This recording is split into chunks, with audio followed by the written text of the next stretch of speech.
అందరికీ నమస్కారం. ఓం శ్రీ గురుభ్యో నమ. యుద్ధకాండం శ్రీ రామాయణంలో సంక్షిప్త యుద్ధకాండం చెప్పుకుంటున్నామండి. ఇది పార్ట్ 2, రెండవ భాగం. ఇంద్రజిత్తు యుద్ధం చేయుట.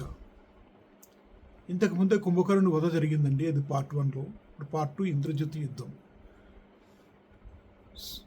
4వ రోజు యుద్ధం రాత్రి ఇంద్రజిత్తు యుద్ధం చేయుట. ఇంద్రజిత్తు రావణునితో ప్రతిజ్ఞ చేశాడు, తండ్రి రాక్షస రాజా, ఈ ఇంద్రజిత్తు బతికి ఉండగా నీవు ఈ విధంగా వ్యాకులపడి ఏమాత్రం తగదు. కథన రంగమున ఈ ఇంద్రజిత్తు యొక్క బాణముల ధాటికి గురి అయిన వాడు ఎవ్వడును ప్రాణములతో మిగులుట కల్లా. నేడే నేను రామలక్ష్మణులను ఇరువురి శరీరములపై వాడి అయిన నా శర పరంపరతో దెబ్బతీసదను. ఆ ఇరువురును ప్రాణములను కోల్పోయి నేల కొరుగుట తథ్యము. ఈ దృశ్యమును నీవు చూతువుగాక. నేడే రామలక్ష్మణులను అమోఘములైన నా శరములకు బలి ఇచ్చేదను. నా ప్రయత్నం విధి కూడా తోడ్పడును. నాడు బలిచక్రవర్తి యజ్ఞవేదిక యందు విష్ణువు వామనుని వలె నేడు సాటిలేని నేను తీవ్ర పరాక్రమను ప్రదర్శించదును.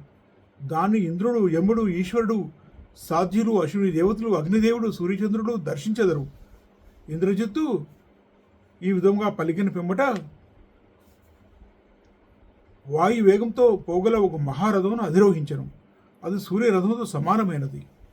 మేలుజాతి అశ్వములు గల రథం అసంఖ్యాకమైన పిక్కుమంది రాక్షసులు బలశాలురు యుద్ధోత్సాహంతో ఇంద్రజిత్తును అనుసరించిరి. వివిధ ఆయుధములను ధరించిరి. రావణుడు ఇంద్రజిత్తుతో ఆశీర్వదిస్తూ పలికెను, కుమారా, నీవు సాటిలేని వీరుడవు. సురరాజైన ఇంద్రుని సైతం జయించిన వాడవు. ఇంకా అలవోకగా తిరస్కరింపదగిన మానవమాతుడు రాముని చంపుడ నీకు ఒక లెక్కయా? అనాయాసంగా జయింపగలవు అని పలికెను. ఇంద్రజిత్తు రణభూమికి చేరి రథం చుట్టూను వ్యూహాత్మకంగా ఆయా ప్రదేశములలో రాక్షస యోధులను నిలిపెను. మంత్రపూర్వకంగా అగ్నికి ఆహుతులను సమర్పించెను.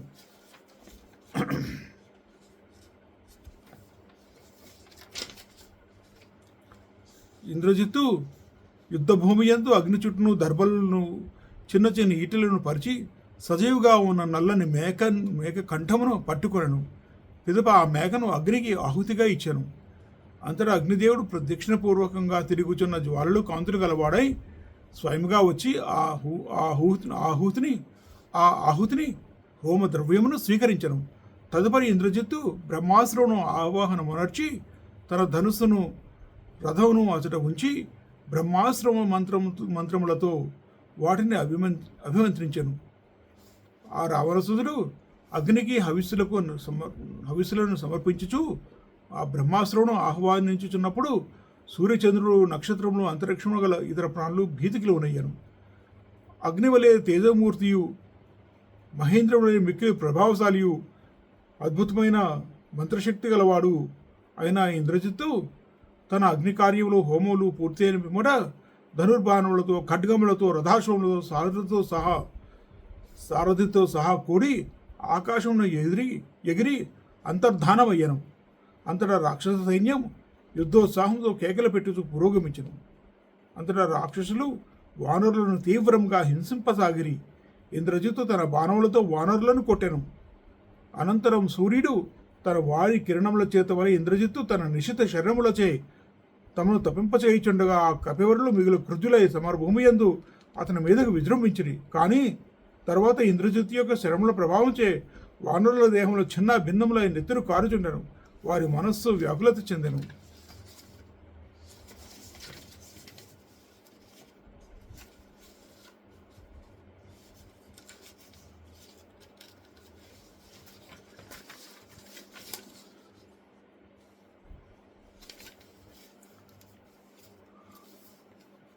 వానరులు పెద్ద పెద్ద శిలలను, వృక్షములను ఇంద్రజిత్తుపైకి విసిరి. ఇంద్రజిత్తు తన బాణములతో వాటిని అన్నింటినీ ఛేదించెను. అగ్నితుల్యమై విషసర్పములతో సమానముగు తన శరములచే వానర సైన్యములు చిత్తుగా కుట్టెను. ఇంద్రజిత్తు 18 బాణములతో గంధ మోహదని దెబ్బతీసెను. పిదప నలుని 9 శరములతో కొట్టెను. తదుపరి 7 బాణములతో మైంధుని ఆయుపట్టువులను ఛేదించెను. రణమున 5 శరములతో గజునిపై దెబ్బతీసెను. పిమ్మట ఇంద్రజిత్తు 10 బాణములతో జాంబవంతుని కొట్టెను. 30 బాణములతో ఇంద్రజిత్తు నీలుని కొట్టెను. తదుపరి దైవదత్తములైన తీక్ష్ణములైన ఘోర శరములతో సుగ్రీవుని, ఋషువుని, అంగదుని, ద్విజుని సొమ్మసిల్ల చేసెను. పిదపాతుడు ప్రళయ కాలాగ్ని వలె కృతుడై పిచ్చి ఆవేశంతో పెక్కు బాణములను వేసెను. ఇతర వానర ప్రముఖులు ప్రాణులను ఆనుబట్టున్నట్లు చేసెను. వానర శరీరాలను త్వరగా మర్దించెను, పిండి పిండి గావించెను. ఆ మహాకథన రంగమున అదృశ్యుడై నిలిచి నీలమేఘం జలములను వలె తీక్ష్ణమైన తన శర పరంపరను వారిపై వర్షింపచేసెను. ఇంద్రజిత్తు మాయాజాలములకు దెబ్బ తినిన వానరులు పోలి కేకలు పెట్టుచు వజ్రాయుధం దెబ్బకు మహాపర్వతం వలె రణభూమి యందు పడిపోయిరి. పిమ్మట ఇంద్రజిత్తు సూర్యకిరణములచే ప్రకాశించుచున్న తన వాడియైన బాణ పరంపరచే సమస్త దిక్కులను కప్పివేసెను. అంతటా వానర వీరులు దిక్కుదోచగా విషాదగ్రస్తులైరి.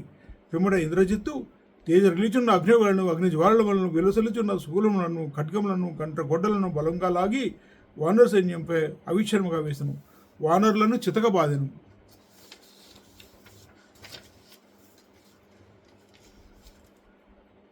ఇంద్రజిత్తు యుద్ధం. హనుమంతుని, సుగ్రీవుని, గంధమాధుని, జాంబవంతుని, వేగదర్శిని, మైంధుని, ద్వివిధుని, నీలుని, గవాక్షిని, గజుని, గోముఖుని, కేసరిని, హరిలోముని, కపివరుడైన విద్యుద్ధ్రష్టుని, సూర్యాననుని, జ్యోతిముఖిని, వానర ముఖ్యుడైన దధిముఖిని, పావకాక్షిని, నలుని, కుముదిని తదితరములైన వానర ప్రముఖులను అందరినీ ఇంద్రజిత్తు వాడియైన ఈటలను, శూలములను, బాణములను మంత్రపూర్వకంగా ప్రయోగించి వాటితో బలంగా దెబ్బతీసెను. పిదప సూర్యకిరణముల వలె తేజవంతులైన బాణములను రామలక్ష్మణులపై కురిపించెను. మిక్కిలి అద్భుతమైన శోభలతో విలసిల్లుతున్న ఆ రాముడు ఆ బాణ పరంపరను లెక్కసేయక లక్ష్మణునితో ఇట్లు పలికెను. లక్ష్మణ, ఈ రాక్షస ప్రముఖుడు బ్రహ్మ నుండి వరములు పొంది ఉన్నాడు. భయంకరమైన తన రూపం కనబడకుండా ఆకాశంలో నిలిచి ఉన్నాడు. అతడు మనపై దెబ్బతీయడకు పూనుకొని ఉన్నాడు. శస్త్రాస్త్ర సన్నాహములతో అంతర్హీన యుద్ధమునకు సిద్ధపడిన ఇంద్రజిత్తును వధించుట ఎట్లు అని పలికెను. సూక్ష్మ బుద్ధిగల లక్ష్మణ, ఈ అస్త్రం బ్రహ్మదేవునికి సంబంధించింది. దీని మూలకారకుడు బ్రహ్మదేవుడు. పూజ్యుడైన పరమేష్ఠి శక్తి సామర్థ్యములు ఊహలకు అందనివి అని నేను తలంచుచున్నాను. ఈ అస్త్రం మనపై పడినను అందులకు ఏమాత్రమూ కలత చెందక మనం దానికి తట్టుకొని నిలువవేయలేను. తమ్ముడా, ఇప్పుడు మనము రోషం హర్షములను మాని యుద్ధం నుండి నివృత్తులమై సృహను కోల్పోయినట్లు పడి ఉందము. అట్టి స్థితిలో నున్న మనలు గాంచి ఇతడు విజయలక్ష్మిని పొందినట్లు భావించి తప్పక రావణ మందిరంలోకి చేరును అని పలికాను.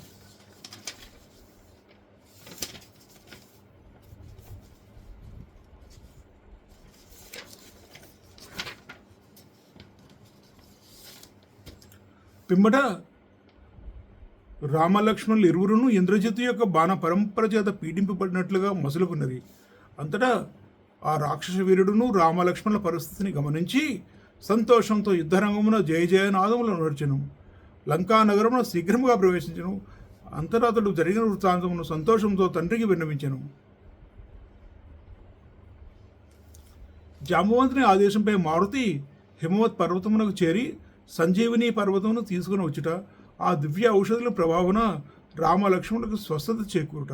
హనుమంతుడు, విభీషణుడు ఇద్దరును కాగడాలను చేబూని రణభూమి యందు ఇటునటు కలయిదీరసాగిరి. కపుల యొక్క వాలములు, చేతులు, తొడలు, కాళ్ళు, శిరస్సులు చిన్న భిన్నములై ఉండెను. సుగ్రీవుడు, అంగదుడు, నీలుడు, శరభుడు, గంధమాదనుడు, గవాక్షుడు, సుషేనుడు, వేగదర్శి, అహుకుడు, మైంధుడు, నలుడు, జ్యోతిముఖుడు, ద్వివిధుడు, పనసుడు మొదలైన వారు వానర వీరులందరూ రణభూమి యందు హతప్రాయులై కొనరు ఊపిరితో కొనసాగుచుండగా ఆ ఇరువురును హనుమంతుడును విభీషణుడు వారిని చూచిరి. ఇంద్రజిత్ యొక్క బ్రహ్మాస్త్రంసే 67 కోట్ల మంది పరాక్రమవంతులైన వానరులు ఆ సాయంకాలంలో హతులయ్యారు. 67 కోట్ల మంది వానరులు హతులయ్యారండి. హనుమంతుడు, విభీషణుడు జాంబవంతుని వెదకసాగిరి. పిమ్మట విభీషణుడు జాంబవంతునితో, ఆర్య, తీక్ష్ణమైన ప్రహారములకు గురి అయితివి. నీ ప్రాణములకు ముప్పులు వాటిల్లో లేదు కదా అని పలికెను. విభీషణ వాయుదేవుని ప్రభావన అంజనాదేవి ఎందు కలిగిన పుణ్యాత్ముడు వానరోత్తముడు అయిన హనుమంతుడు క్షేమంగా ఉన్నాడా అని జాంబవంతుడు పలికెను.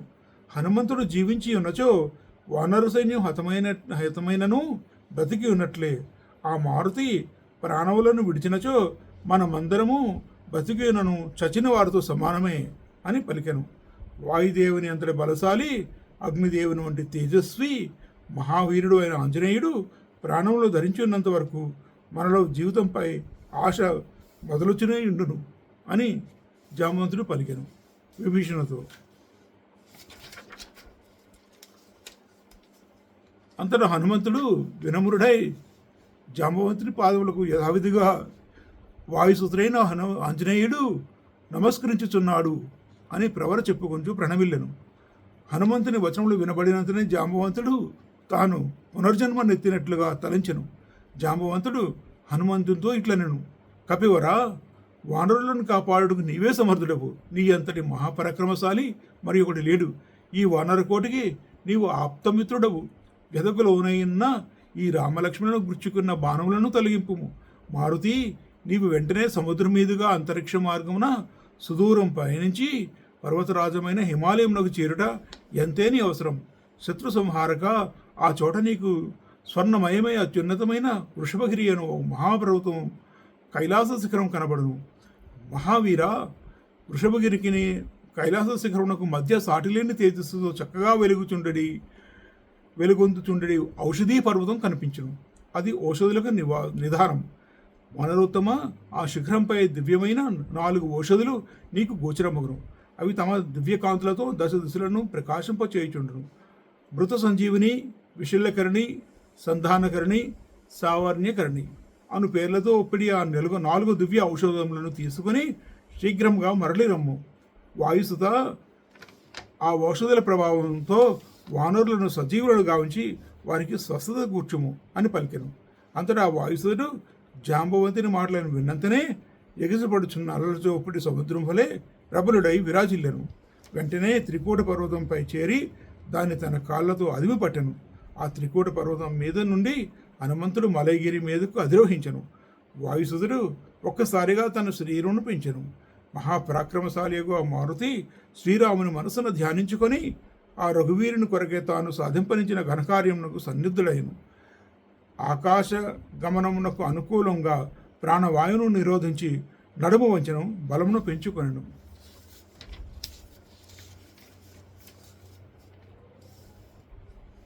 హనుమంతుడు హిమవత్ పర్వతం యొక్క విశిష్టమును చూచుట. హనుమంతుడు సముద్రమును వీక్షించుచు శ్రీ మహావిష్ణువు యొక్క చేతి నుండి బయలుబడిన సుదర్శన చక్రం వలె మిక్కిలి శీఘ్రముగా వెళ్ళుచుండెను. మారుతి హిమవత్ పర్వతమునకు చేరెను. పిమ్మట అతడు దేవతలకు, ఋషులకు నిలయమైన పవిత్రములకు పెద్ద పెద్ద ఆశ్రములను కాంచెను. ఇంకను ఆ హిమవత్ పర్వత ప్రదేశమున బ్రహ్మనివాసం, కైలాసం, ఇంద్రుడు నివసించు ప్రదేశము, శివుడు విలాసముగా తన శరములను ప్రయోగించడి భూమి, హయగ్రీవుని ఆరాధించడి స్థానము, ఈశ్వరునిచే ఖండితమైన బ్రహ్మశిరస్సు పడిన చోటు, కుబేరుని నిలయము, సూర్యుని భార్యకు ఛాయాదేవి ప్రీతి కొరకు సూర్యకాంతిని తగ్గించుటకై విశ్వకర్మ భాస్కరుని బంధించిన స్థానము, సూర్యుని భార్యలు 9 ఉన్నారండి. 1 ఉష, 2 పద్మిని, 3 ఛాయ, 4 సంజ్ఞ. ఛాయ కుమారుడు శని, సంజ్ఞ కుమారుడు యముడు. అయితే ఛాయాదేవి కొరకు విశ్వకర్మ ఒక ప్రత్యేకమైన స్థానం తయారు చేస్తారండి. అక్కడ సూర్యకాంతి తగ్గించడం కోసం ఆ స్థానంలో కూడా హనుమంతుడు దర్శించను. దేవతలకు దర్శనం ఇచ్చుటకై బ్రహ్మ ఆసీనుడు ప్రదేశం కూడా హనుమ చూచాను. శంకరుడు తన ధనస్సును నిలిపడి చోటును చూచాను. పాతాళమును ప్రవేశించు ప్రదేశం ఉన్నగు విశ్వ స్థానములను ఆ మారుతి దర్శించను. జాంబవంతుని సూచన ప్రకారం వృషభ పర్వతముకు కైలాస పర్వతం మధ్య విరాజులుతున్న ఔషధీ మహాపర్వతమును దర్శించను.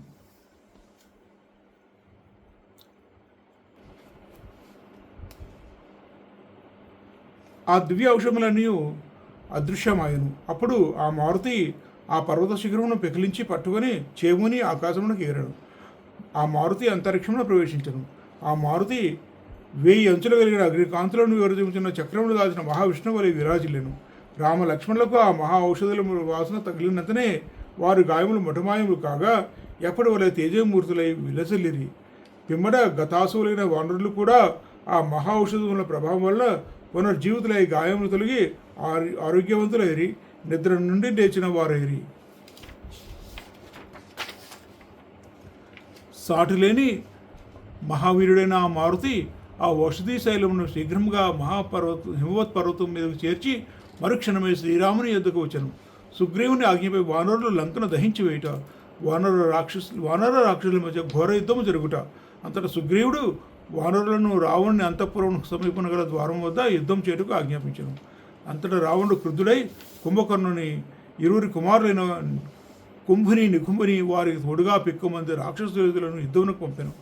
రాజాజ్ఞను అనుసరించి యూపాక్షుడు, శోణితాక్షుడు, ప్రజంగనుడు, కంపనుడు అను వారు కూడా కుంభనికుంభుల వెంట బయలుదేరి ఆ రాక్షస యోధులు ధరించిన ఆభరణాల కాంతులతోడును వానరు వీళ్ళు చేపున్న కాగడాల జ్వాలలతోడును ఆకాశమంతయు ప్రకాశవంతమాయను. అంగదుని చేతిలో కంపనుడు, ప్రజంగనుడు హతుడగుట, ద్వివేదుని వలన శోణితాక్షుడు మడియుట, మైందుని దాటికి యూపాక్షుడు మడియుట, సుగ్రీవుని చేతిలో కుంభుడు మడియుట జరిగను.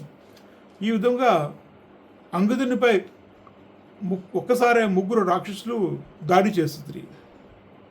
వారు ఎవరనగా శోణితాక్షుడు, యూపాక్షుడు, ప్రజంగనుడు అను 3 మహావీరులైన రాక్షసులు ఒక్క అంగదునిపై దాడి చేస్తుంది ఒక్కసారిగా ఒక్కుంబడిగా. అప్పుడు శోణితాక్ష, యూపాక్ష, ప్రజంగనుల మధ్యనున్న అంగదుడు 2 విశాఖ నక్షత్రముల మధ్యనున్న చంద్రుని వలె భాషించను. అప్పుడు మైందుడు ద్వివిధుడు అంగదుని రక్షించుచు ఆయన సమీపంలో నిలిచి ఉండిరి. అప్పుడు అంగదుడు, మైందుడు, ద్వివిధుడు అను వానరులు వెర్సస్ శోణితాక్షుడు, యూపాక్షుడు, ప్రజంగనుడు రాక్షసుల మధ్య ఘోర యుద్ధం జరిగింది. ప్రజంగుని చేతి నుండి ఖడ్గమును లాక్కొని దానితోటే ఆ రాక్షసుని శిరస్సును అంగదుడు ఖండించి వేసను. అది నేలపాలయ్యను. యూపాక్షుడు ఖడ్గం తీసుకొని వానరులపై విజృంభించను. అంతటా ద్వివిధుడు యూపాక్షిని పట్టుకొని వాని వక్షస్థలంపై దెబ్బతీసను. అంతటా శోణితాక్షుడు వెంటనే ద్వివిధుని వక్షస్థలంపై తన గదతో బలం కొలిది కొట్టెను. ద్వివిధుడు కొంత చలించను, కొంత వడికి చేరుకునను. పిమ్మట శోణితాక్షుడు తనను గదను పైకెత్తగా ద్వివిధుడు ఉడుపుతో దాన్ని లాక్కునను.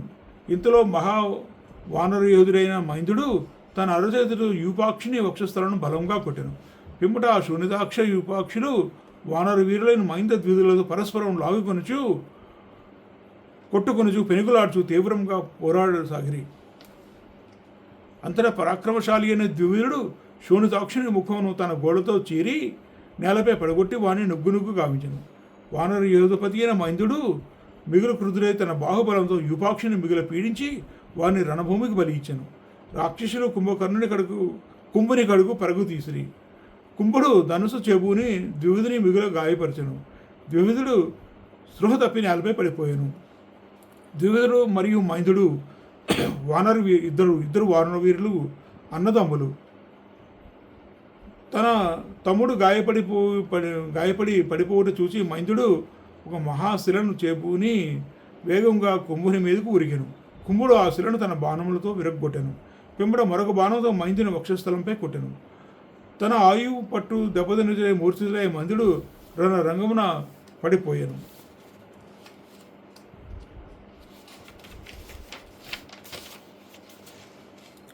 కుంభుడు ఇంద్రుని ధనస్సు వంటి ధనస్సుతో బంగారం పిడిగలదైన ఒక బాణమును ఆకర్ణాంతం లాగి ద్వివిధునిపై ప్రయోగించాను. ఆ బాణ ప్రహారమునకు ద్వివిధుడు దిమ్మెరపోయాను. అంతటా అతడు స్పృహ తప్పి ఒక మహాపర్వత శిఖరం వలె నేలపై పడిపోయాను. మైందుడు కుంభునిపై ఉరిగాను. కుంభుడు 5 బాణములతో మరియు 3 పదునైన బాణములతో వానరోత్తముడకు మైందుని కొట్టాను. కుంభుడు తీక్ష్ణమైన బాణములతో అంగదుని దెబ్బతీశాను. పిమ్మట అంగదుడు కుంభుని శిరస్సుపై శిలలను వృక్షములను వర్షించాను. పిమ్మట కుంభుడు 2 పదునైన బాణములతో అంగదుని కనుబొమ్మల మీద 2 కనుబొమ్మల మీద కొట్టాను. వెంటనే రక్తము స్రవించి అవి అతని నేత్రములను కప్పివేసను. అంతటా అంగదుడు ఒక చేతితో తన కరులను కప్పుకొని మరొక చేతితో వృక్షమును పెకలించి కుంభునిపై వేసెను. కుంభుడు 7 బాణములతో దాన్ని ఛేదించాను. పిమ్మట అంగదుడు మూర్ఛపోయాను. పిమ్మట కపివరులు ఈ వార్తను అంగదుని దురవస్థను శ్రీరామునకు విన్నవించిరి. పిమ్మట శ్రీరాముడు జాంబవంతాది వానర ప్రముఖులకు ఆదేశం ఇచ్చాను. పిమ్మట అంగదుని రక్షించుటకై జాంబవంతుడు, శిశేనుడు, వేగదర్శి మొదలగు వానర ప్రముఖులు కుంభునిపై దాడి చేసిరి. కుంభుడు తన శరములతో వారిని నివారించను. ఆ వానరులు కుంభుని బాణుల ధాటికి అధిగమింపజాలకుండరి. సుగ్రీవుడు అంగదుని రక్షించుటకై అంగదుని ముందు నిలిచెను. ఏనుగు పైకి సింహం వలె కుంభుని పైకి సుగ్రీవుడు రివ్వున పరుగుదీసను. సుగ్రీవుడు మహాశైలం అనేకములైన మద్ది చెట్లను కుంభుని పైకి విసిరను. కుంభుడు వాటినన్నింటినీ తన బాణములచే ఛేదించెను. కుంభుడు తనపై వేయుచున్న బాణ ప్రహరణకు తట్టుకొని సుగ్రీవుడు ఉడుపుతో కుంభుని ధనుసు లాపుని ఆ వెంటిని విరిచివేశాను. సుగ్రీవ కుంభుని యుద్ధం. నికుంభుని సోదరా, సుగ్రీవుడు కుంభునితో ఇట్లు పలికెను. ఓ నికుంభుని సోదరా, నీవు రావణుణ్ణి నీ తండ్రి కుంభకర్ణుని మించిన వాడవు. నీవు ధనుర్విద్యలో ఇంద్రజిత్తుతో సమానుడవు. పరాక్రమణ రావణి అంతటి వాడవు. నీకును నాకును మధ్య జరిగిడి యుద్ధము ఇంద్ర శంబరాసుల యుద్ధమును తలపింపచేయను. దాని నేడు ఎల్లరూ చూడగలరు.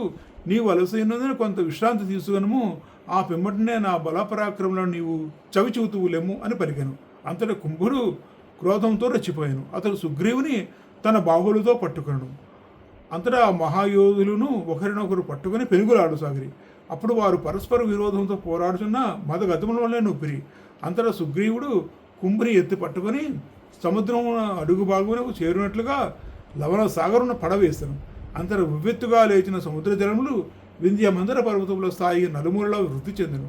వెంటనే కుంభుడు సముద్ర జలముల నుండి బయటకు వచ్చి క్రుద్ధుడై సుగ్రీవుని సమీపించి వజ్రాయుధం వలె బలమైన పిడికిలతో అతని వక్షస్థలంపై తీవ్రంగా కొట్టెను.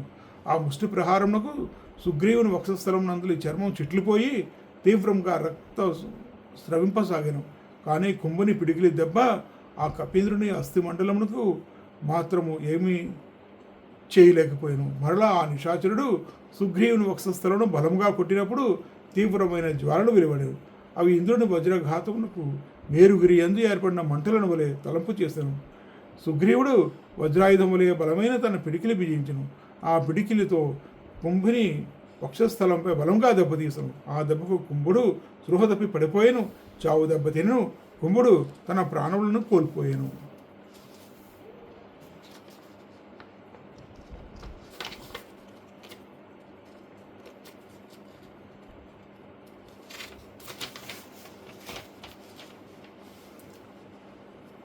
హనుమంతుడు నికుంభుని వధించుట. తన సోదరుడైన కుంభుడు సుగ్రీవుని చేతిలో హతురగుత చూచి నికుంభుడు తన కోపాగ్నిచే ఒక ఇనుప పరిగను మహాగిరి శిఖరంతో సమానమైనది చేపునను. నికుంభుని కోపాగ్ని జ్వాలలు వానరులకు ఎదుర్కొన రానివయ్యను. ఆ స్థితిలో మిగులు బలశాలి అయిన హనుమంతుడు మాత్రమే రొమ్ము విరుచుకొని నికుంభుని ఎదిరించి నిలచెను. నికుంభుడు హనుమంతుని వక్షస్థలంపై తన గదతో కొట్టెను. ఆ పరిగా హనుమంతుని దృఢమైన వక్షస్థలం తాకినంతనే వందల కొలది ముక్కలాయను. కానీ హనుమంతుడు ఆ ప్రహారమునకు మిగులు చలించెను. హనుమంతుడు తన పిడికిలతో నికుంభుని వక్షస్థలంపై తీవ్రంగా కొట్టెను. నికుంభుని చర్మం చీలికలై రక్తం స్రవింపసాగాను. నికుంభుడు హనుమంతుని గట్టిగా పట్టుకొనను. హనుమంతుడు వజ్రతుల్యమైన తన పిడికిలతో ఆ నికుంభుడు నిశాచురుని తీవ్రంగా కొట్టెను.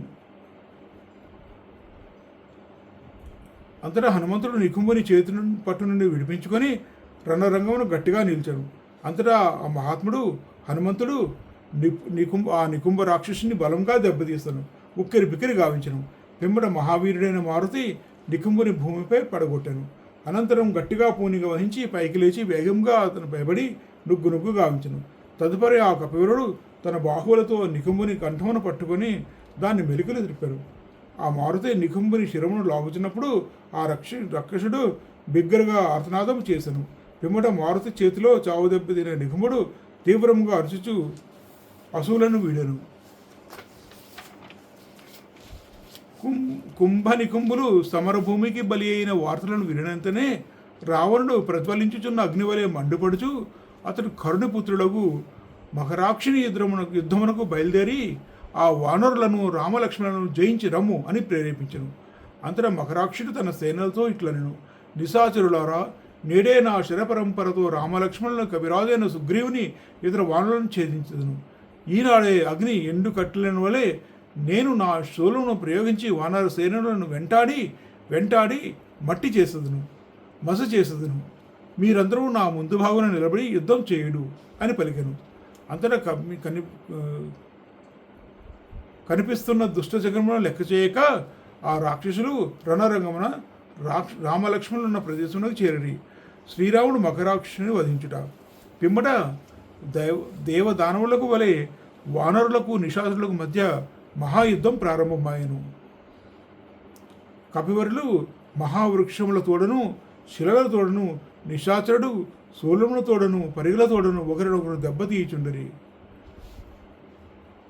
రాక్షసులు కొందరు బల్లెములు, ఖడ్గములు, ఈటెలు, అడ్డకత్తులు, పదునైన ములుకులు గల ఆయుధములు, వజ్రాయుధములు మున్నగు వాటితోనూ, మరికొందరు పాశములు, ముండ్లగదులు, కర్రలు మొదలగు వివిధ ఆయుధములతోనూ కథన రంగమున కల దిరుగుచు కపి యోధులతో యుద్ధం అనర్చుచుండరి. కరుణి బాణ పరంపరకు కపివీరులు భయకంపితులై పారిపోసాగిరి. ఆ విధంగా వానర యోధులు చెల్లాచెదరైపోవడం గమనించి శ్రీరాముడు శరవర్షంతో ఆ రాక్షస యోధులను నిలువరించను. అట్లు శ్రీరాముని బాణములకు ఆగిపోయిన రాక్షస యోధులను కాంచి మకరాక్షుడు శ్రీరామునితో: రామా, నిలువుము, నాతో నీవు స్వయముగా యుద్ధమునకు తలపడము. నేను ధనుర్ధారినై నిశితములకు నా శరములతో నీ ప్రాణములను తీయదును అని పలి. ఆనాడు దండకార్యంలో మా తండ్రిని హతమార్చిదివి రామా. ఆకలి కొన్న సింహం ఇతర వన్యమృగముల వలె కై వెతుకుచున్నట్లు నేనే నీ కొరకు ఎదురు చూచుచుంటిని. నేడే నీవు యమలోకమునకు చేరుదు. నా పరాక్రమను సమస్త లోకం వాళ్ళను చూడగలరు.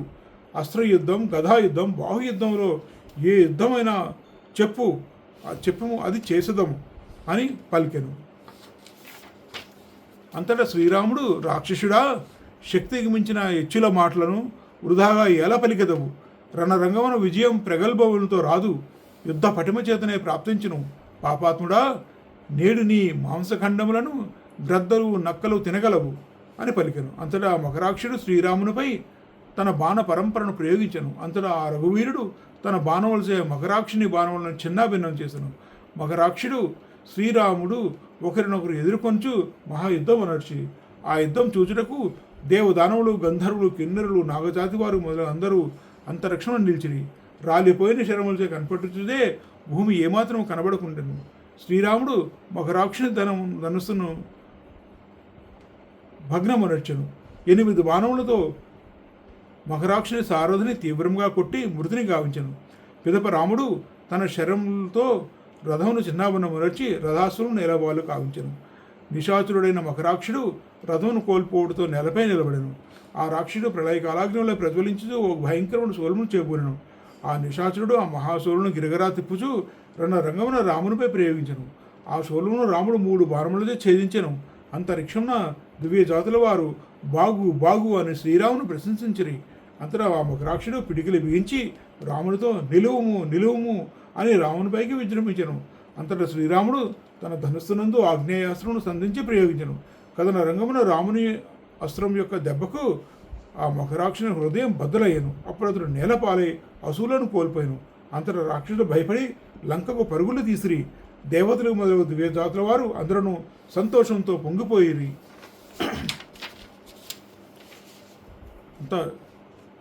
అంతటా మకరాక్షుడు హతుడైన విషయం తెలుసుకుని రావణుడు ఇప్పుడు చేయనదగినది ఏమి అని ఆలోచించాను. పిమ్మట ఆ కృతుడు తన కుమారుడైన ఇంద్రజిత్తుతో: వీరుడా, నీవు శత్రువులకు కనబడుచు కానీ కనబడకుండా కానీ యుద్ధం చేయట్లో గొప్ప బలశాలివి కనుక నీవు మహావీరుడైన రామలక్ష్మణులు జయింపము. ఇంతకు ముందు నీవు ఇంద్రుని అంతటి వాడినే జయించి ఉంటివి. ఇక నీవు ఈ మానవ మాత్రాలను యుద్ధంలో జయించే విషయం చెప్పవలసినది ఏమి అని పలికెను.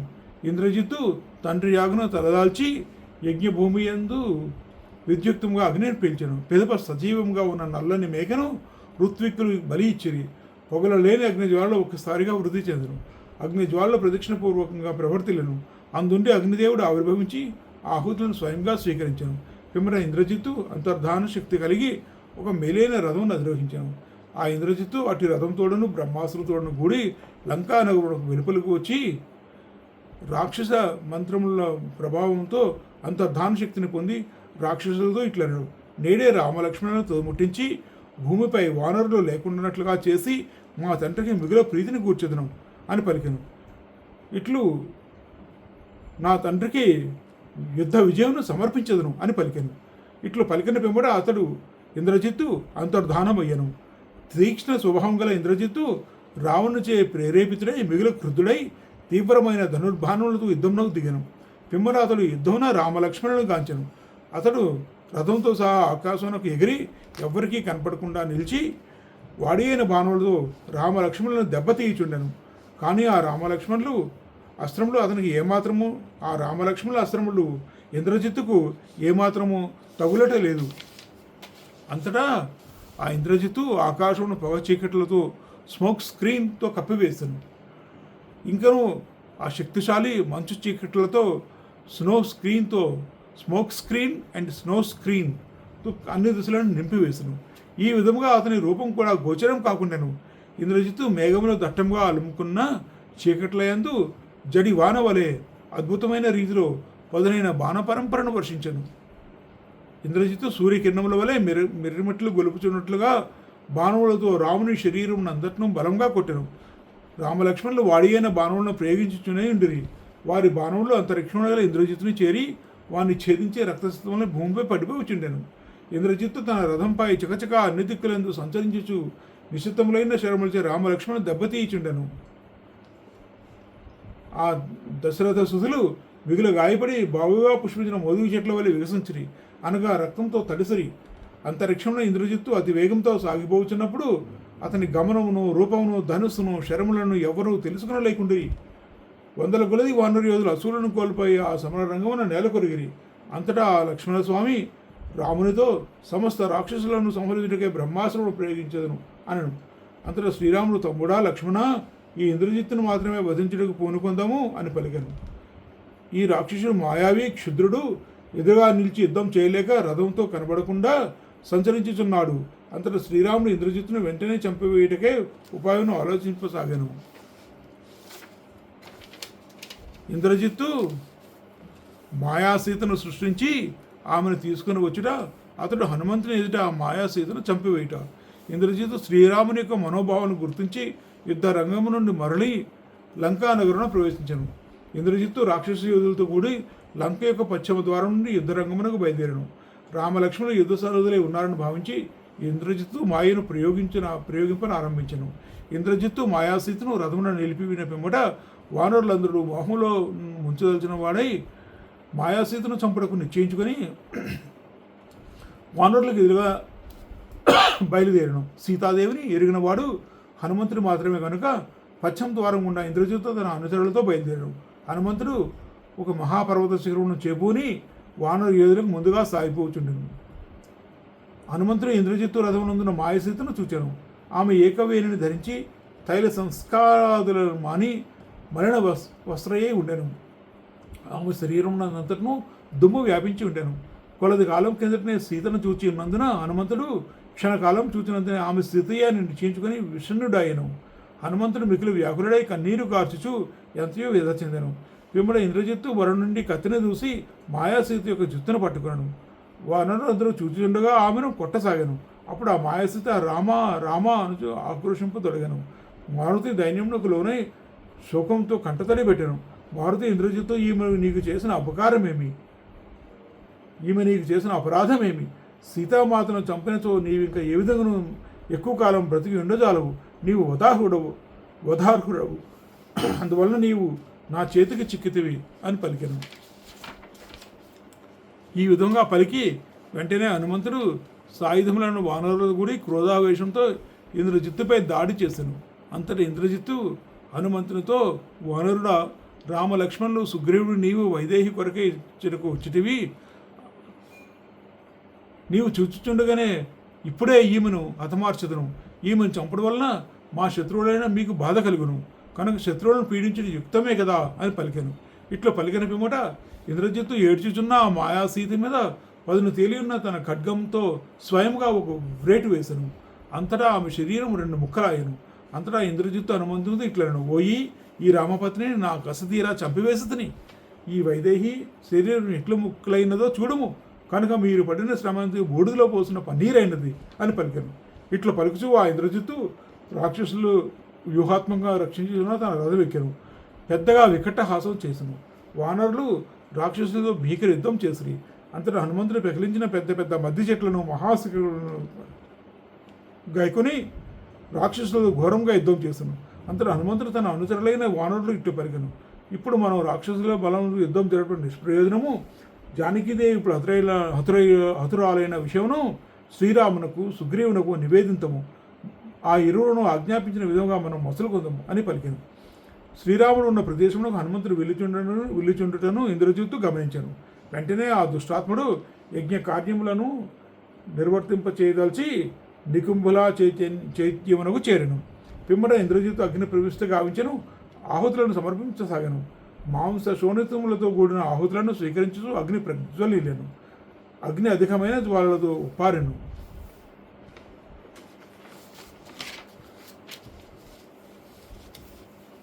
ఇది 4వ రోజు రాత్రి యుద్ధం అవుతుందండి. ఇంద్రజిత్తు యుద్ధం అవుతుంది. నికుంభిల చైత్యమున ఇంద్రజిత్తు అగ్నిహోమం చేయుట. హనుమంతుడు శ్రీరామునితో, ఇంద్రజిత్తు శోకించుచున్న సీతాదేవిని చంపెను. అది చూచి నేను విచారగ్రస్తుడనైతిని. ఆ వృత్తాంతమును మీకు నివేదించుటకే ఇక్కడికి వచ్చిందని నేను చెప్పాను. మారుతి చెప్పిన మాటలు విని శ్రీరాముడు శోక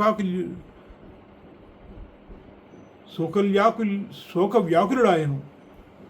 మారుతి చెప్పిన మాటలను విని శ్రీరాముడు శోక వ్యాకులుడాయను. పిదప ఆ ప్రభువు నరకబడిన వృక్షము వలె నేలపై వ్రాలెను. వానరులు ఆ స్వామిపై పద్మోత్పల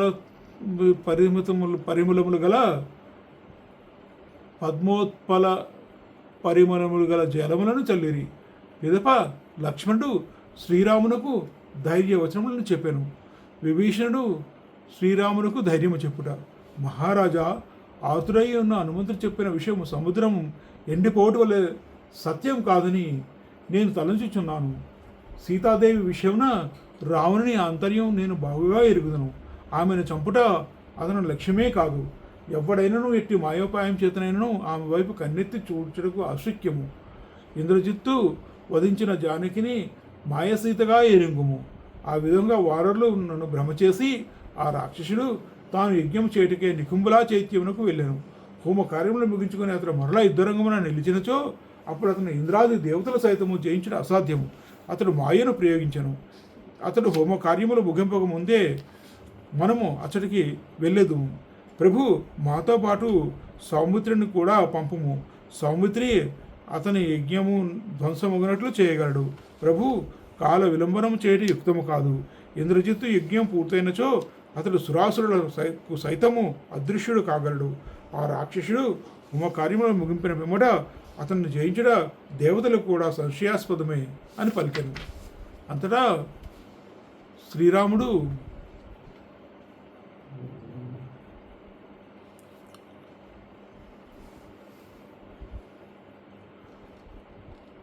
ఈలోగా ఇంద్రజిత్తు తాలూకా విశిష్టత ఇక్కడ చెప్తున్నారండి.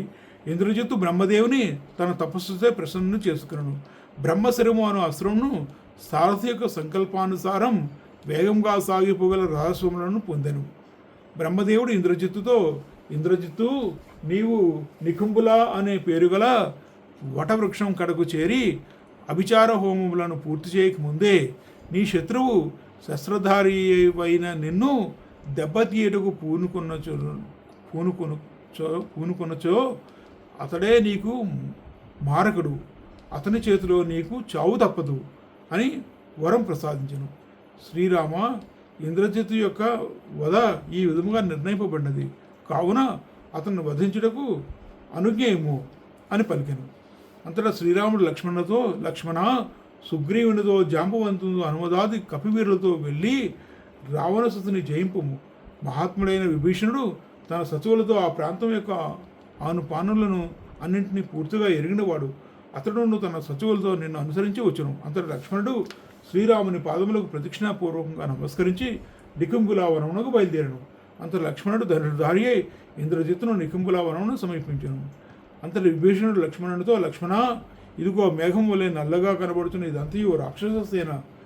అభిచార హోములు పూర్తి కాకముందే వృక్షములు ఆయుధములుగా గల వానర సేనతో ఈ రాక్షస సైన్యమును మట్టి గరిపించవలను.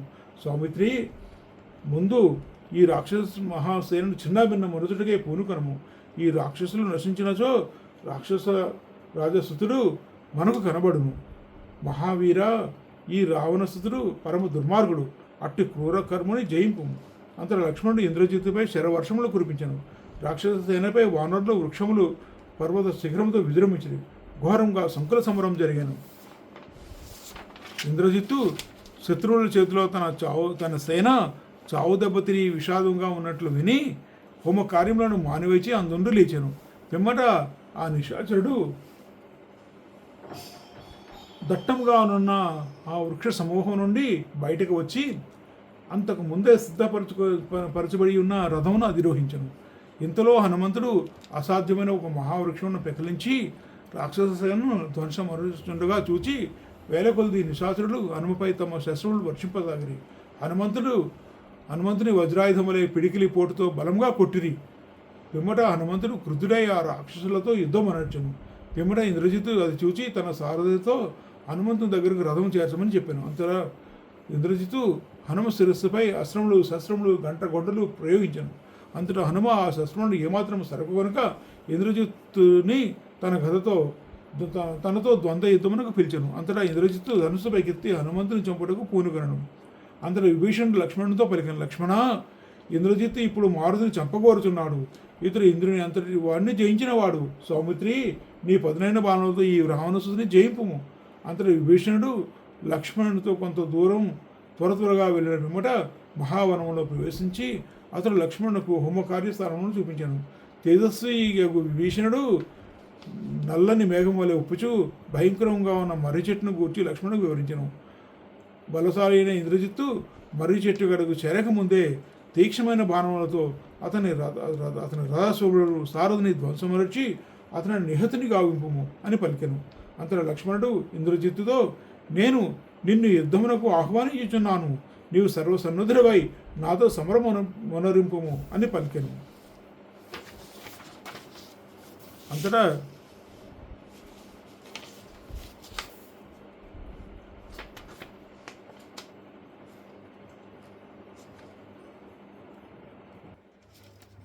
ఇంద్రజిత్తు అచటనే ఉన్న విభీషణుని చూసి ఇట్లనెను, రాక్షస, నీవు ఈ గడ్డపై పుట్టి పెరిగిన వాడవు, మా తండ్రికి సాక్షాత్తుగా తమ్ముడవు, నాకు పెనతండ్రివి, ఇంతటి అనుబంధం కలవాడు అయ్యను. నీవు నా ఎడ ఇట్టి ద్రోహమునకు పాల్పడుచున్నావేమి? రాక్షస జాతి గౌరవను గంగలో కలిపినావు, కర్తవ్యములను తెలియక ఉన్నావు. నీ స్థితి నాకు జాలి గలుపుతున్నది. సజ్జనుల నిందకు గురి అయితవి, ఆత్మీయులను దూరం చేసుకుని పరులకు ఉడిగం చేయుచున్నావు. ఏలన నీ బుద్ధి శిథిలమైనది. రావణానుజ, ఈ నికుంభులవనమునకు లక్ష్మణుని తీసుకుని వచ్చుడా నీవు చేసిన దుష్కార్యం, ఇది ఎంతైనా అనుచితం అని పలికెను. అంతటా ఇంద్రజిత్తు ముందుకు వచ్చాను. అంతటా తేజోమూర్తి అయి ఉన్న ఆ సౌమిత్రి ఉదయాద్రిపై కిరణకాంతులను విరజముచున్న సూర్యుని వలె హనుమంతుని భుజములపై విరాజిల్లుచుండెను. అంతటా ఇంద్రజిత్తు వారితో, ఇక నా పరాక్రమను చవిచూతురుగాక అని పలికెను. నేను ప్రయోగించిన శరములు అగ్ని దూది కుప్పను వలె మీ శరములను భస్మమనచగలవు. మిమ్మల్ని చీల్చి చెండాడి మృత్యుముఖమును చేర్చేదనని పలికెను. లక్ష్మణ, ఇంతకు ముందు రాత్రి యుద్ధమునందు నా బాణములకు గురి అయి మీరు ఇరువురు ఒకసారిగా సృహను కోల్పోయి నేలకు ఉరిగిరి. లోగడ నా చేతిలో దెబ్బతిన్న సంఘటన మర్చిపోయితివా, లేక నీకు యమసదనం చేరవలెనని కోరిక ఉన్నదా అని పలికెను. అంతటి లక్ష్మణుడు ఇంద్రజిత్తుతో, ఆత్మశ్లాఘ ఎందుకు చేసుకొనిచున్నావు? నీ పరాక్రమను ఇప్పుడు ప్రదర్శించుము అని పలికెను. అంత ఇంద్రజిత్తుడు భీకరమైన తన ధనస్సు ఎత్తి చేబూని వాడి అయిన శరములను ప్రయోగించను. అవి లక్ష్మణునిపై పడినవి. ఇంద్రజిత్తు లక్ష్మణుని తీవ్రంగా బాధించను. ఆ బాణముల దెబ్బకు లక్ష్మణుని దేహం రక్తసిక్తమయ్యాను. అంత ఇంద్రజిత్తుడు లక్ష్మణుని సమీపించి, లక్ష్మణ, నా చేతిలో నీవు నేడు అసువులను కోల్పోదువు. సౌమిత్రి, నా దెబ్బకు నేడు నీ కవచం భగ్నమైపోగలదు. నీ ధనస్సు ముక్కలై నేల పాలుగును. నీ తల తెగుట తథ్యము అని పలికెను. అంతటా లక్ష్మణుడు ఇంద్రజిత్తుతో, నిశాచరా, క్రియాశూన్యుడవై ఏల బీరములు పలుకుచున్నావు. నీ పలుకులకు తగినట్లుగా కార్యశూరుడవు కమ్ము. నేను నిన్ను ఆక్షేపించను, ఆత్మస్థుతి చేసుకును. ఇదిగో ఇప్పుడే నిన్ను చంపివేసదును, చూచియుండము అని పలికెను. అంతట లక్ష్మణుడు మిగులు వేగం గల 5 బాణములను సంధించి ఆకర్ణాంతం లాగి ఇంద్రజిత్తు వక్షం స్థలంపై కొట్టెను. ఆ శరముల తాకిడికి మిగులు దెబ్బతిన్న ఇంద్రజిత్తు లక్ష్మణునిపై 3 బాణములను బలంగా ప్రయోగించి అతను దెబ్బతీసను. యుద్ధ రంగమున పరస్పర జయించుచో ఉన్న లక్ష్మణ ఇంద్రజిత్తుల మధ్య యుద్ధం జరుగుతున్న సంకల సమరం మిక్కిలి భయంకరంగా ఉండెను. ఆ ఇరువురి బాహుబల పరాక్రములు, వారి విజృంభణములు నిరుపమానవులు. వారు ఎంతయు అజేయులు, వారి తేజోబలములు సాటిలేనివి. ఆ వీరులు ఆకాశమున గ్రహముల వలె పోరు తలుపుచుండిరి. వారు యుద్ధంన ఎదురులేని వారు ఇంద్రవృత్తాసురుల వలె నిర్భయులు. అట్టి ఆ మహాత్ములు సింహముల వలె పోరాడుచుండిరి. వారు పలు విధములకు శర సమూహములను ప్రయోగించుచు అత్యుత్సాహంతో యుద్ధం అనర్చిరి. వారు మిగుల ఉత్సాహంతో పరస్పర కాంక్షతో పోరాడుచుండిరి.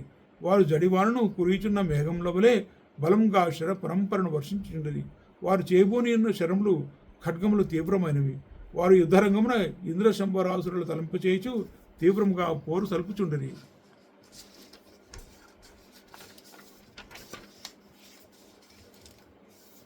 లక్ష్మణుని ధనుస్సు నందు బాణమును సంధించి ఇంద్రజిత్తుపై ప్రయోగించాను.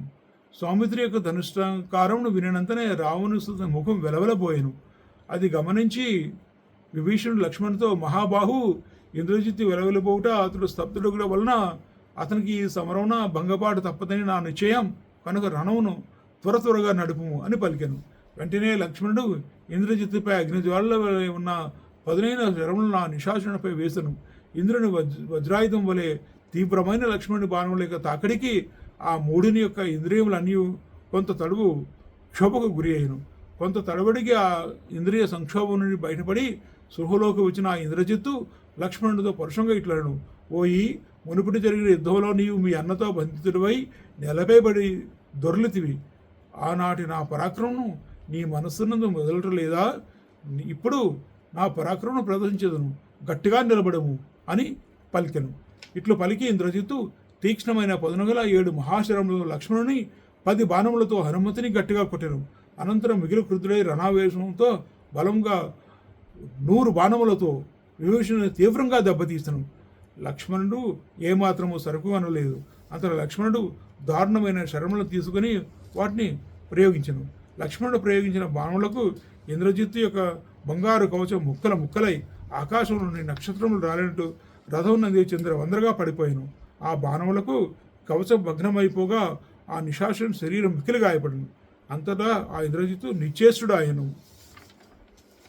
అంతటా ఆ రావణసుడు మిగులు క్రుద్ధుడై 1000 కొలది బాణములను ప్రయోగించి సమరం నందు వీరుడు లక్ష్మణుని ఎంతయో బాధించను. మిగుల దివ్యములైన లక్ష్మణుని కవచం కూడా ఆ నిశాచరుని బాణములకు శిథిలమైపోయాను. వారు రణభూమి యందు పదే నిట్టూషిషు ఘోరంగా పోరాడుచుండిరి. బాణములు గుచ్చుకొని వారి అవయములన్నీ గాయపడి నెత్తురు ఓడుచుండెను. యుద్ధ సమర్థులు వీరులు అయిన వారు ఇరువురును నిషిద్ధములైన శరములతో పరస్పరం దీర్ఘకాలం తీవ్రంగా పోరాడుచుండిరి. వారు స్వీయ విజయములకు తలపడుచుండిరి. వారి దేహములు శిర పరంపరతో నిండిపోయాను. వారి కవచములు ధ్వజములు తుత్తు నియుత్తులాయను. 2 సెలయేటి జల ప్రవాహం వలె వారి శరీరముల నుండి వేడి రక్తము స్రవింపసాగాను. భయంకరంగా రణగర్జనలు గావించు వారు ఒకరిపైనొకరు శరములు వర్షించుచుండిరి.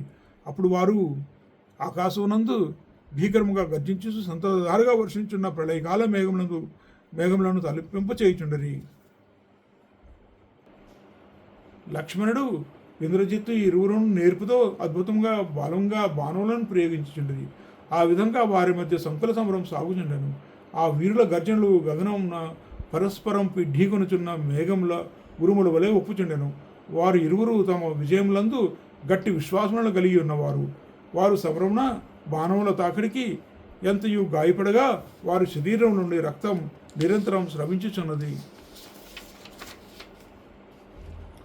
వారు ప్రయోగించిన 1000 కొలది నిషిద్ధమైన బాణములలో కొన్ని ఆకాశం నందు, పరస్పరం ఢీ కొట్టుకొనిచుండెను. ఇంద్రజిత్తు లక్ష్మణుల మధ్య పోరు ఘోరంగా సాగుతున్నప్పుడు మెరుగుచున్న బాణములతో నిండి ఉన్న ఆ రణభూమి గార్హ్యపత్యాగ్ని, దక్షిణాగ్ని అను 2 విధముల అగ్నుల జ్వాలలతో వెలుగుదుచున్న దర్భలతో వ్యాప్తమైన యజ్ఞ వేదిక వలె విలసిల్లుచుండెను. లక్ష్మణుడు దక్షిణాగ్ని వలెను, ఇంద్రజిత్తు గార్హ్యపత్యాగ్ని వలెను విలసిల్లుచుండిరి. లక్ష్మణుడు దక్షిణాగ్ని, ఇంద్రజిత్తు గార్హపత్యాగ్ని వలె విలసిల్లుచుండిరి. ఇంద్రజిత్తు లక్ష్మణుడు ఒకరిని మరి ఒకరు వధింపవలను అనే కాంక్షతో పట్టుదలతో నిరంతరంగా ఘోరమైన సంకుల సమరం కొనసాగించి లక్ష్మణుడు ఇంద్రజిత్తు లక్ష్మణుని రణమున తీవ్రంగా దెబ్బతీయుచుండిరి. అయినను వారికి ఎట్టి శ్రమయు కలగటలేదు. వారు ఏమాత్రం అలసిపోలేదు. శక్తిమంతులైన వారి బాణములు వారి శరీరముల యందు లోతుగా నాటుకుని అందే నిలిచిపోచుండెను. ఆ ఇరువురి అవయవములు అన్నీ శరములతో నిండి రక్తస్థములై ఉండెను. వారు ఆ విధంగా పోరాడుచుండగా ఎంతో కాలం గడిచిపోయాను. అయినను వారికి అలసట ఏమాత్రం లేకుండెను. అంతటా అజేయుడన్న లక్ష్మణుని రణ పరిశ్రమ తొలగించుటకై ఆ స్వామికి ప్రియమును గూర్చుచు మహా తేజస్వైన విభీషణుడు సమర భూమికి వచ్చి చేరెను. అంతటా విభీషణుడు ఒక మహా ధనస్సు ఎక్కుపెట్టి టంకారం గావించి మిగుల పదునైన ములుగులు గల మహాశరములను రాక్షస యోధులపై ప్రయోగించాను. విభీషణ బాణములు వజ్రాయుధములు పిడుగుల కొండలను వలె ఆ రాక్షసులను చీల్చివేచెను. విభీషణుడు వానర యోధులతో ఇట్లనను: వానరోత్తములారా, రావణునికి ఇంద్రజిత్తునకు ఒక్కడే దిక్కు, ఇంకను ఊరగా చూచుతున్నారేమి? ఈ సమరభూమి యందు పాపాత్ముడైన ఈ రాక్షసుని హతని గావించినచో ఒక్క రావణుడు తప్ప తక్కిన రాక్షస బలములన్నీ హతమైనట్లే అని పలికెను. కవివరులారా, రాక్షస యోధుల్లో ప్రముఖులైన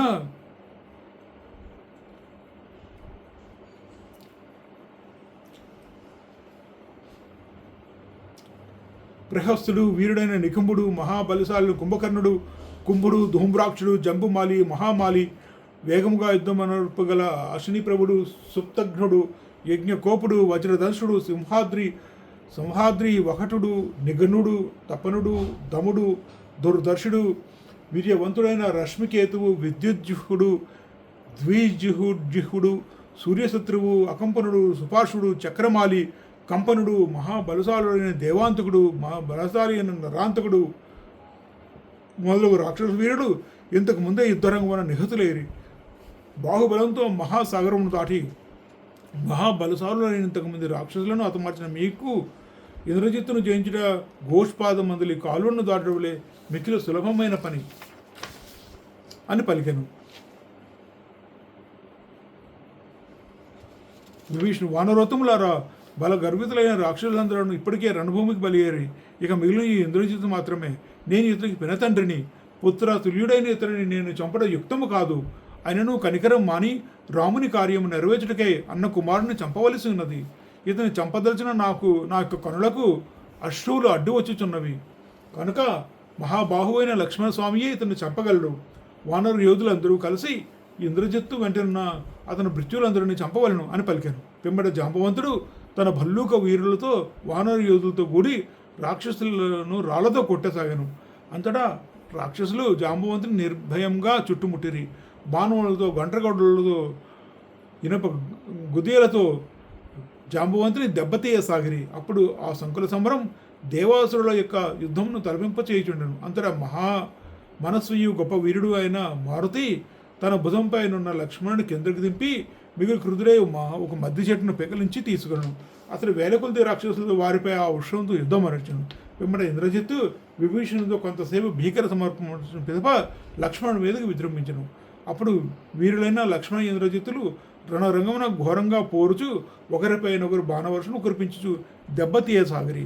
ఆ ఉభయులను వర్షాకాల ప్రారంభమున మేఘములచే కప్పబడిన సూర్యచంద్రుల వలె బాణ సముదాయం చే కప్పబడిన వారే ఒకరికి మరి ఒకరు కనబడకుండిరి.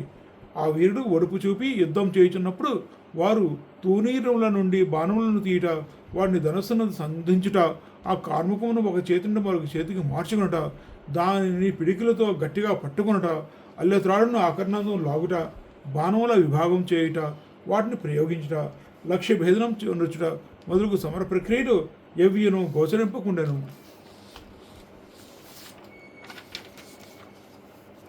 మహర్షులు లోకమునకు శుభముగాక అని వచించిరి. ఇంతవరకు వేచి ఉన్న గంధర్వులు చారణులు ఆ భీకర సమరమునకు భీతిల్లి అక్కడి నుండి వెళ్ళిపోయిరి. ఆ రాక్షస శ్రేష్ఠుని రథమునకు పూచిన 4 నల్లని గుర్రములను లక్ష్మణుడు 4 బాణములతో తీవ్రంగా కొట్టెను. పిమ్మట లక్ష్మణుడు వజ్రాయుధ తుల్యమైన శరములతో ఆకర్ణాంతం లాగి అటునిటు సంచరించుచున్న రథసారథి యొక్క శిరమును ఖండించెను. అంతటా ఇంద్రజిత్తు తానే రథసారథ్యమును నడుచుచు ధనుస్సును చేతపట్టెను. రణభూమి యందు యుద్ధ దృశ్యములు చూచున్న వారికి అతని సామర్థ్యం అద్భుతంగా తోచెను. ఇంద్రజిత్తు రథాశ్వములను నడుపుటయందు నిమగ్నుడై ఉండగా లక్ష్మణుడు తన నిశిత శరములతో అతన్ని కొట్టెను. ఆ నిశాచరుడు ధనుసును చేపట్టుటలో నిరతుడై ఉండగా సౌమిత్రి అతని హైములపై బాణములతో దెబ్బతీస్తాను. ఇంద్రజిత్తు బాణములను ప్రయోగించుచున్నప్పుడు అవకాశంను చూచుకొనుచు ఒడుపు చూపి పరాక్రమించుటలో సముద్రుడైన సౌమిత్రి రణభూమి యందు అరుణుడి సంచరించుచున్న ఇంద్రజిత్తును నిర్భయంగా బాధించెను. అంతటి ఇంద్రజిత్తు సమరమున తన సారథి అతులగుత చూచి యుద్ధ గర్వమును కోల్పోయి విసన్న వదనుడు ఆయను. అనంతరం ప్రమాది శరభుడు రభసుడు గంధమాదనుడు అను 4 వానర ప్రముఖులు 4 గుర్రములపై పడిరి. ఆ వానరుల చేతిలో 4 వర్షములు నెత్తురు కాచు అసువులు కోల్పోయి నేల కొరిగినవి. పిమ్మట వారు 4 ఇంద్రజిత్తు రథమును కూడా 4 ఇంద్రజిత్తు రథమును కూడా సుదిలమనర్చి వెంటనే వారు రివ్వన ఎగిరి లక్ష్మణుని పక్కన నిలిచిరి. గుర్రంలో నేలపాలు కాగా సారథి మృతి చెందగా ఆ ఇంద్రజిత్తు భగ్నమైన తన రథం నుండి దిగి శర వర్షమును కురిపించుచు లక్ష్మణుడి మీదకి పరుగు తీశాను. నేలపై నుండి యుద్ధ భూమి యందు ఆ ఇంద్రజిత్తు వాడి అయిన బాణములను అవిక్షణముగా ప్రయోగించుండగా దేవేంద్రుడితో సమానుడైన లక్ష్మణుడు నిశితములైన తీవ్రమగు బాణములచే అతనిని నివారించాను. లక్ష్మణుని చేతిలో ఇంద్రజిత్తు హతుడగుట రణభూమి యందు ఇంద్రజిత్తు విజృంభించును. లక్ష్మణుడు ఇప్పుడు 91 సర్గం చదువుతున్నామండి. యుద్ధకాండలో లక్ష్మణుడు ఇంద్రజిత్తు పరస్పరం విజయం కొరకు యుద్ధమునందు దిగిరి. తీవ్రమైన శర పరంపరలతో పరస్పరం చంపుకొనగోర్చు సర్వసన్నుద్ధులయ్యుండిరి. అప్పుడు వారు వనం నుండి బయటకు వచ్చి పోరాటమునకు సిద్ధపడిన మహాగజం వలె ఒప్పుచుండిరి. ఇంద్రజిత్తు తమ రాక్షస యోధులు విజృంభణకు సంతోషపరుచుచుండెను. అతడు రాక్షస శ్రేష్ఠులారా, 4 దిశల యందు అంధకారం మలుపుకొని ఉన్నది. నేను ఇప్పుడే లంకానగరముకు వెళ్ళి మరొక రథంపై తిరిగి రాగలను. ఈ లోపల నేను ఇచ్చిన లేని విషయం వారులకు తెలియకున్నట్లుగా ప్రవర్తించు వారితో ధైర్యంగా యుద్ధం చేయుచుండు. నేను లంక యందు ప్రవేశించినప్పుడు ఈ కపివరులు నాపైకి యుద్ధం రాకుండా వారిని నిలువరింపుడు. ఈ విధంగా వచించి వానరులకు తెలియకుండా మరొక రథము కొనుచుట లంకానగరంలో ప్రవేశించను. ఇంద్రజిత్తు మరొక కొత్త రథమును అధిరోహించను. ఆ రథంలో ఈటెలు ఖడ్గములు మొదలు ఆయుధములు అసంఖ్యాకంగా ఉండెను. ఆ రథమునకు మేలుజాతి గుర్రములు పూంచబడినవి. ఆ రథసారథి ఆ గుర్రముల నిలుపుట్లో మేటి.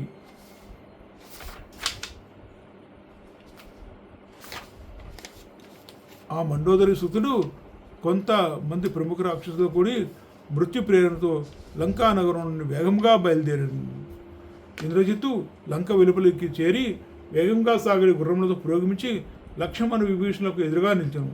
రథంపై వచ్చిన ఆ రావణుసును చూసి లక్ష్మణుడు విభీషణ వానరు ఇంద్రజిత్తు బుద్ధి కౌశలములకు ఎంతయో ఆశ్చర్యపడి మిగిలి క్రుద్ధుడై ఉన్న ఇంద్రజిత్తు 100 కొలది 1000 కొలది బాణములను పరంపరగా ప్రయోగించి వానరు యుద్ధమున పడగొట్టాను. ఇంద్రజిత్తు రణావేశంతో మిగిలిన వేగంగా బాణములను ప్రయోగించి దెబ్బతీయసాగాను. అతని ధనస్సు ఎల్లప్పుడూ మండలాకృతిలోనే కనపట్టుచుండెను. వానరులు ఇంద్రజిత్తు శర ప్రవాహంలో తట్టుకొనలేక ప్రజలు బ్రహ్మదేవుని ఆశ్రయించినట్లు ఆ వానరులు లక్ష్మణస్వామిని ఆశ్రయించిరి. అంతటా రఘునందనుడు యుద్ధావేశంతో మండిపడుచు యుద్ధ నైపుణ్యం చూపుచు ఆ నిశాచురుణ్ణి వింటిని ఛేదించెను. ఇంద్రజిత్తు త్వరగా మరొక ధనుసు చేబూరెను. దాన్ని ఎక్కుపెట్టెను. అంతటా లక్ష్మణుడు 3 బాణములతో ఆ శాపమును కూడా ముక్కలు గావించెను. అట్లో ఆ ధనుస్సు భగ్నమరచి పిమ్మట సౌమిత్రి మహావిషసర్పం వలె ప్రాణాంతకమైన 5 బాణములతో ఆ నిశాచుని వక్షస్థలంపై కొట్టాను. లక్ష్మణుని కార్ముఖం నుండి బయలువెడిన మహోరగముల వంటి ఆ బాణములు ఇంద్రజిత్తు యొక్క వక్షస్థలము కాయమును చీల్చివేచి రక్తసిక్తముల నేలపై పడెను. ఆ నిశాచురుని కవచం ఛేదింపబడగా అతడు నోటి నుండి రక్తమును గ్రక్కుచు ఒక మహాకార్ముకమును చేయబోనాను. అది మిగిలిన చేతగలది, దృఢమైన అల్లెతలాడగలది. అప్పుడు ఇంద్రుడు జడివాను కురిపించినట్లుగా లక్ష్మణునిపై శరములను వర్షింపచేయసాగాను. ఆ శరములను ఎదుర్కొనడా అసాధ్యమే అయినను శత్రుదమనుడైన రఘువీరుడు వాటిని నివారించను. అప్పుడు లక్ష్మణుడు శరప్రయోగంలో తన ఒడుపును ఒప్పుచూ అవిచ్ఛిన్నంగా బాణములను వేయిచు ఇంద్రజిత్తుని మిక్కిలి దెబ్బతీసను. అంతటా ఇంద్రజిత్తు లక్ష్మణుడిపై సంతతధారగా పెక్కు బాణములను ప్రయోగించను. అంతటా లక్ష్మణుడు ఇంద్రజిత్తు బాణములను తను చేరకముందే వాటిని శరములతో ఛేదించను. అంతేకాక వంగిన కనుపగల బాణంతో ఇంద్రజిత్తు యొక్క సారథి శిరస్సును ఖండించి వేసను. కానీ సారథి లేకున్నాను ఆ రథాశ్వములు మండలాకృతిలో తిరుగుతూ రథమును వహించుచుండెను. అంతలో లక్ష్మణుడు తన బాణంతో ఆ రథాశ్వములను బాధించను. ఇంద్రజిత్తు లక్ష్మణుని యుద్ధ కవచలను చూసి సహించలేక చురుకుగా యుద్ధం నడుచున్న లక్ష్మణుని 10 బాణములతో కొట్టాను. వజ్రాయుధం వలె కఠినమై విషసర్పముల వలె ప్రమాదకరములైనను ఆ బాణములు లక్ష్మణుని కవచమును తాకి మొక్కపోయి పడిపోయినవి. అప్పుడు రావణస్థుతుడు లక్ష్మణుని కవచం అభేద్యమైనదని తలంచి మిగులు క్రుద్ధుడైనను. పిదప ఇంద్రజిత్తు బలమైన పుంఖములు గల 3 బాణములతో లక్ష్మణుని యొక్క నొసటిపై తీవ్రంగా కొట్టెను. 3 బాణములు ఫాలభాగమున గుర్చుకొనగా యుద్ధోత్సాహం గల లక్ష్మణుడు కథన రంగమున 3 శిఖరములు గల పర్వతం వలె ఒప్పుచుండెను. వెంటనే లక్ష్మణుడు 5 శరములను చేయబోనెను. ఆ రాక్షసుని ముఖంపై కొట్టెను. ఇట్లు మహావీరులైన లక్ష్మణ ఇంద్రజిత్తులు నిశితములైన శరములచే పరస్పరం కొట్టుకొనిరి. వారి శరీరం నుండి రక్తము స్రవించుచుండెను. ఆ ధనుర్ధారులిద్దరును జయమునకు కృతనిశ్చయులై ఒకరినొకరు ఎదురుగా నిలిచి తీవ్రమైన బాణములతో బలంగా కొట్టుకొనిరి. అంతటా ఇంద్రజిత్తు విభీషణ ముఖమున 3 బాణములతో కొట్టెను. మిగిలిన వానరులను ఒక్కొక్క బాణంతో కొట్టెను. అంతలో విభీషణ క్రుద్ధుడై రావణసుతుని రథాశ్వములను తన గదతో కొట్టెను. సారథి గుర్రములు మృతి చెందగా వెంటనే రథం నుండి క్రిందకు దిగి ఇంద్రజిత్తు తన రథమునందు గల శక్తి అను ఆయుధమును బల్యమును చేతపట్టి దాన్ని తన పినతండ్రిపై ప్రయోగించను. దాన్ని చూసి లక్ష్మణుడు వాడియైన బాణములతో దాన్ని ముక్కలుగా ఛేదించను. విభీషణుడు ఇంద్రజిత్తు వక్షస్థలంపై 5 తీక్షణమైన బాణములతో కొట్టెను. ఆ బాణములు ఇంద్రజిత్తు వక్షస్థలమును ఛేదించి వేశాను. ఇంద్రజిత్తు విభీషణుడి మిక్కిలి క్రుద్ధుడై యముడు అనుగ్రహించిన ఉత్తమ శరమును రాక్షసుల సమక్షంలో చేయబోనను. లక్ష్మణుడు మరొక బాణమును చేయబోనను. భవిష్యత్తును దర్శింపగల కుబేరుడు స్వప్నమున ప్రత్యక్షమై సౌమిత్రికి ఆ శరమును అనుగ్రహించి ఉండెను. దాని ఇంద్రాది దేవతలు అసురులను త్రిప్పి కొట్టజాలరు, ఎదుర్కొనజాలరు. సౌమిత్రి వెంటనే వారణాసురును చేదబెట్టెను. ఇంద్రజిత్తు రౌద్రాస్త్రమును ప్రయోగించెను. అద్భుతమైన రీతిలో వరుణాస్త్రమును నిర్వీర్యమనర్చెను. ఇంద్రజిత్తు ఆగ్నేయాస్త్రమును సంధించెను. లక్ష్మణుడు శౌర్యాస్త్రంతో దాన్ని వమ్ము గావించెను. ఇంద్రజిత్తు దారుణమైన అసురాస్త్రమును ప్రయోగించెను. అంతటా లక్ష్మణుడు శత్రువులను రూపమాపినదైన మహేశ్వరాస్త్రంతో ఆ అసురాస్త్రమును తదితర గదలు ఖడ్గములను ఛేదించెను. ఆ యుద్ధమును చూచుచున్న పెక్కు ప్రాణులను తో ఆకాశమంతయు నిండిపోయాను. అప్పుడు లక్ష్మణుడు మేటి అయిన ఇంద్రాస్త్రమును సంధించి సిద్ధమంత్రమును పఠించెను. ఓ బాణమా, దశరథ మహారాజు కుమారుడు ధర్మనిరతుడు సత్యసంధుడు అయిన శ్రీరాముడు నిజంగా పరాక్రమమున సాటి లేని వాడే అయినచో ఈ ఇంద్రజిత్తును హతమార్చుము అని శుద్ధమంత్రమును పఠించను. అంతటా ఆ ఇంద్రాస్త్రం ఇంద్రజిత్తు శిరస్సుపై బలంగా దెబ్బతీసి దానిని అతను శరీరం నుండి వేరు చేసి భూతలంలో పడగొట్టాను. రావణసుతుడైన ఇంద్రజిత్తు శిరస్సు రక్తసిద్ధమై మొండం నుండి వేరై భూమిపై పడి విలసిల్లుచుండెను. కవచము, శిరస్రాణము, ధనుస్సు ధ్వంసమై ఉండగా ఆ రావణసుతుడు లక్ష్మణుని చేతిలో నిహతుడై క్షణంలో నేల కొరిగాను. అతడున్న రాక్షసులలో ఒక్కడు కూడా మచ్చుకాయను అతడు కనిపించక కాలికి బుద్ధి చెప్పిరి. అందరూ బ్రతుకు జీవుడా అనుచు చెల్లా చెదురై పారిపోయిరి. సూర్యుడు అస్తమించిన వెంబడ కిరణంలో అదృశ్యమైనట్లు ఇంద్రజిత్తు పడిపోయిన వెంటనే రాక్షసులందరూ నలుదిక్కులు పారిపోయిరి. ఇంద్రజిత్తు హతుడైన వెంటనే ఇంద్రుడు సమస్త దేవతలు హర్షంతో పొంగిపోయిరి. సురులెల్లరూ ఆకాశంలో జయజ దుందువులు మోగించిరి. అప్సరసులు నృత్యములు నడిచిరి. గంధర్వులు గానంగా చేస్తురి. వారందరూ పుష్పవర్షములను కురిపించిరి. క్రూరాత్ముడైన ఇంద్రజిత్తుని వధించినందులకు వారు లక్ష్మణుని ప్రశంసలతో ముంచెత్తిరి. సర్వలోక భయంకరుడైన ఆ రాక్షసుడు ఇంద్రజిత్తు నేలకూలగా జలములు దిశలు నిర్మలమైనవి. వానర యోధులందరూ సంతసించి లక్ష్మణుని బహుదా అభినందించిరి. విభీషణుడు, హనుమంతుడు, జాంబవంతుడు తమ పక్షమునకు లభించిన విజయమునకు ఎంతయో సంతోషించు లక్ష్మణస్వామిని సదా కొనియాడిరి. వానరులందరూ లక్ష్మణస్వామి చుట్టూను చేరి లక్ష్మణస్వామికి జయమగుగాక అని నినాదములు చేసిరి. అంతటా వారు శ్రీరాముని చేరి, విభీషణుడు ఇంద్రజిత్తు యొక్క శిరస్సును ఖండించిన మహానుభావుడు ఈ లక్ష్మణుడే ప్రభు అని సంతోషంతో నివేదించను. అంతటా శ్రీరాముడు లక్ష్మణుని కౌగిలించుకొని, తమ్ముడా, నీవు ఇంద్రజిత్తును వధించుడా అనడి కార్యము అనితర సాధ్యమైనది, దుష్కరమైనది, ఈ లోక కళ్యాణదాయకము. నేడు యుద్ధమున రావణసూదులు నిహతులొకటి వలన ఇక ఆ రావణుడు హతుడైనట్లే అని నేను తలంతును అని చెప్పాను.